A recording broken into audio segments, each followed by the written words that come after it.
Today, we have a high-power game of EDH. Starting us off, Ash is playing Myrel, Shield of Argive.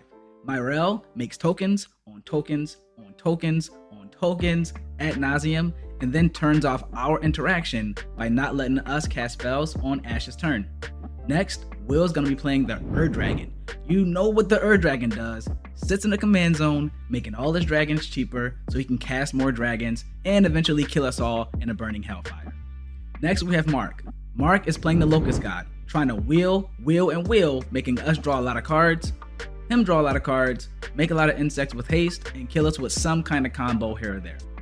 I'll be playing Ovika, Enigma, Goliath.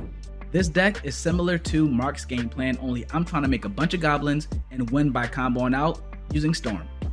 Let's take it to the table. Ash starts by playing Idyllic Grange tapped and passing the turn.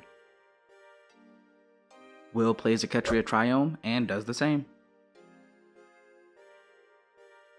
Mark plays a Shivan Reef, he'll tap it and cast Mana Vault and then pass it over to me. I'm gonna play an island, I'll use that to cast Ponder. So I'll look at my top 3 and put them back in any order. After that, I'll draw a card and pass it over to Ashley.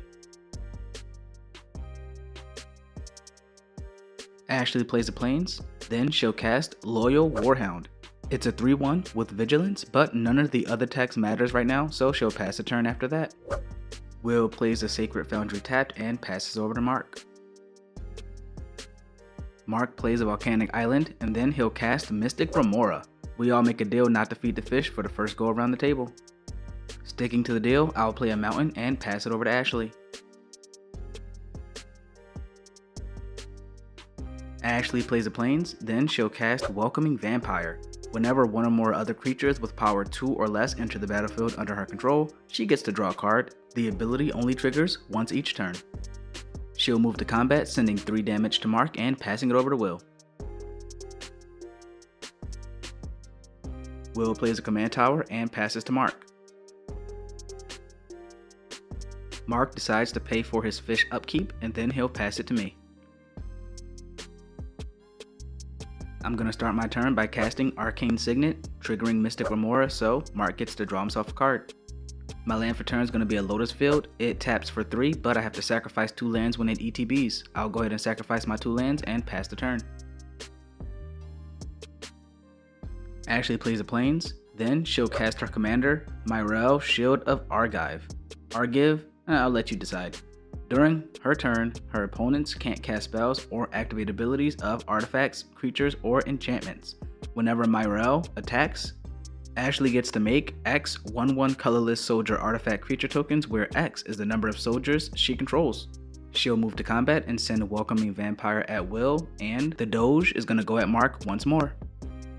She'll pass the turn over to Will, who plays an Overgrown Tomb and passes to Mark. Mark hesitantly lets the fish go bye-bye, and then he'll start his turn. He casts Time Reversal. It makes each player shuffle their hand and graveyard into their library and then draw 7 cards. It's exiled after that. We all do the shuffle thing and draw 7 cards. Mark plays an Arid Mesa, which he cracks and fetches himself up a Steam Vids. He'll put it into play tapped and pass a turn to me.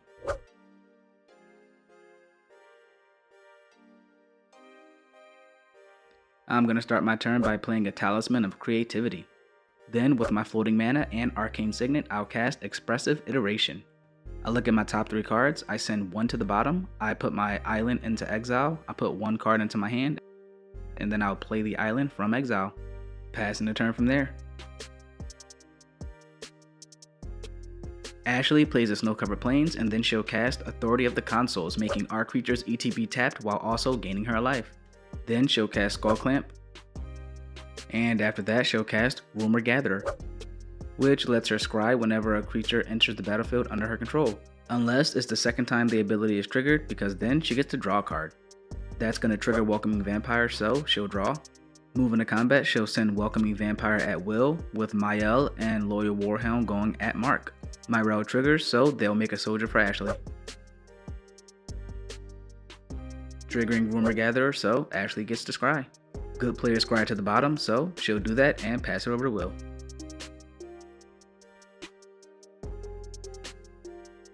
Will plays the Steam Vents untapped. Then he'll cast Timur Ascendancy, giving us some card draw and haste. Well, at least once Authority of the Consoles is gone. After that, he'll play Dragon Tempest. This will give his dragons double haste. Plus, it doesn't hurt to have some of that ETB damage. And after that, he'll pass it to Mark.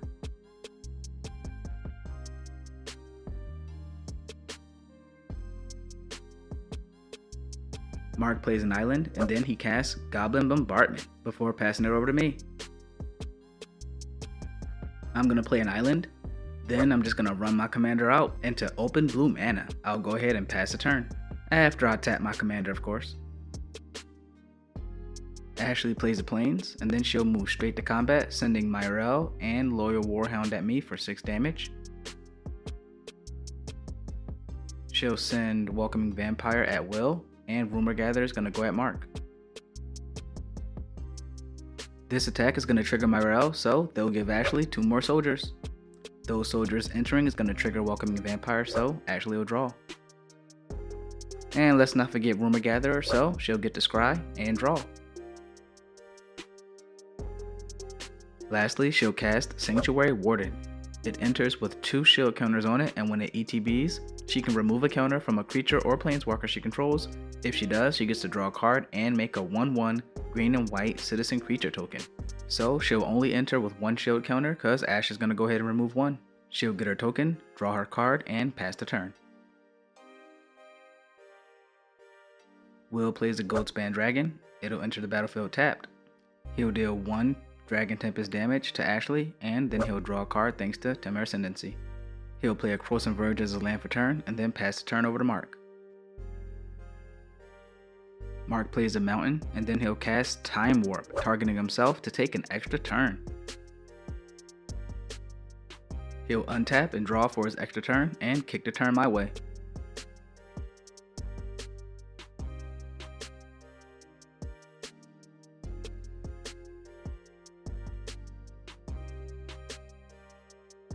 I'll start by casting Frantic Search.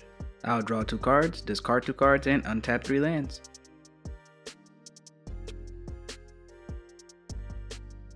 My commander will trigger, giving me 3 tap goblins thanks to Authority of the Consoles. Then I'll cast Izzet Signet, giving me 2 more goblins. I'll go ahead and play Shivan Reef as my land for turn. Using that, I'll cast Skull Clamp, giving me 1 more goblin. I should note that whenever I get a goblin, Ashley also gains a life because of Authority of the Consoles. I'll pay 2 to equip Skull Clamp to 2 of my goblins, draw myself 4 cards when they die. Then I'll cast Mana Crypt, and I'll tap that to Skull Clamp 2 more goblins. That's going to be another 4 cards for me. Gotta move all my mana rocks out the way, make space for my goblins. Then I'll cast Jeweled Lotus. After that, I'll cast Strike It Rich, giving myself a treasure and a goblin.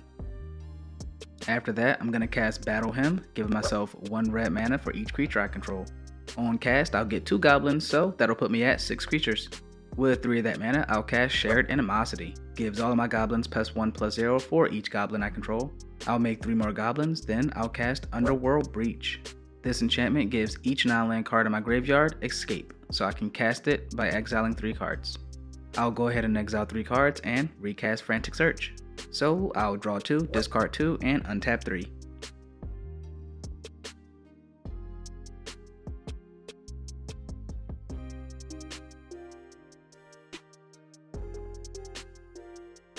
It'll also come with a side of 3 Gobos, and Ashley's going to gain 3 more life.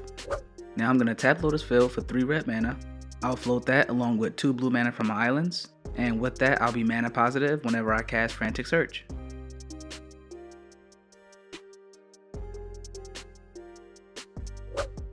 Which I'm going to go ahead and do. So I'll draw 2, discard 2, and untap 3. I get to make 3 more goblins, and I'll have 2 red mana in my mana pool.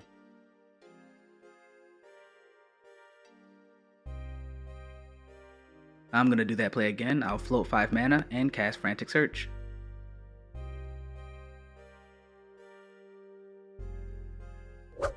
So I get to draw 2, discard 2, untap 3, and I'll make 3 more goblins.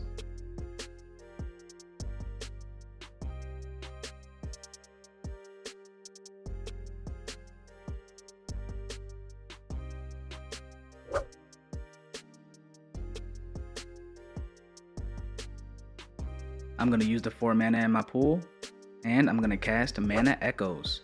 That's going to give me 4 more goblins, and whenever a creature enters the battlefield, I can add an amount of colorless mana equal to the number of creatures I control that share a creature type with it. With that on the stack, Mark casts Swan Song. With that on the stack, I'm going to go ahead and cast Fierce Guardianship. And with those on the stack, Mark is going to cast Tolarian Winds, hoping he can draw himself into another counterspell.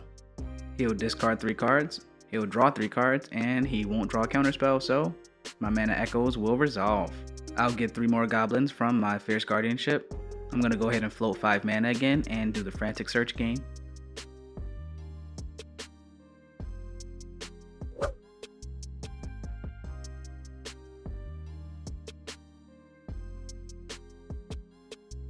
This time, when my 3 goblins enter the battlefield, they're also going to come with 81 colorless mana, thanks to Mana Echoes. Then I'm going to cast Chaos Warp, targeting Ashley's Authority of the Consoles, so my hasted goblins can come in untapped, and so she can stop gaining life every time I get a goblin. So she's going to shuffle the enchantment into her library, and I'm going to hope she doesn't hit Elesh Norn. She reveals Vexillus Praetor.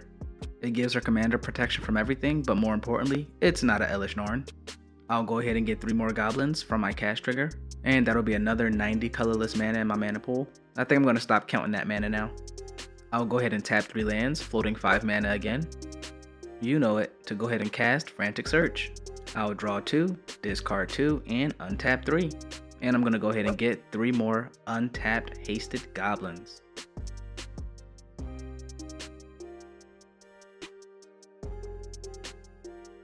Now I'm going to go ahead and tap those goblins to convoke out City on Fire. It triples all of my damage. I'm trying to wrap this game up right here. It's going to come with 8 more untapped hasted goblins. Then I'll cast Perforals, God of the Forge. Now whenever a goblin ETBs on my side, all my opponents will take 6 damage per goblin. I'll Skull Camp a goblin, draw 2 cards. And then I'll cast Past in Flames. It gives all my instants and sorceries flashback. Thanks to my commander, I'll get 4 goblins entering the battlefield, and thanks to Perforals and City on Fire, I'll deal 24 damage to the table. That's going to kill Mark. Then I'm going to cast Frantic Search for the last time. Then I'll get 3 more goblins, and that's another 18 damage to the table. With that, Will's going to be taken out of the game.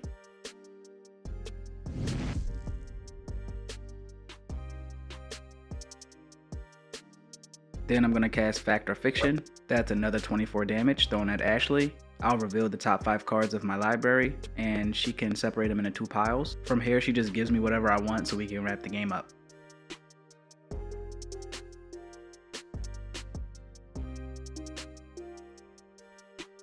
And with that, I'll cast Fact or Fiction again to finish the game. Now, once again, I thank you all for watching. Hope you enjoyed the content, and if you did, don't forget to like, comment, and subscribe. Till next time, I'll see you at the table.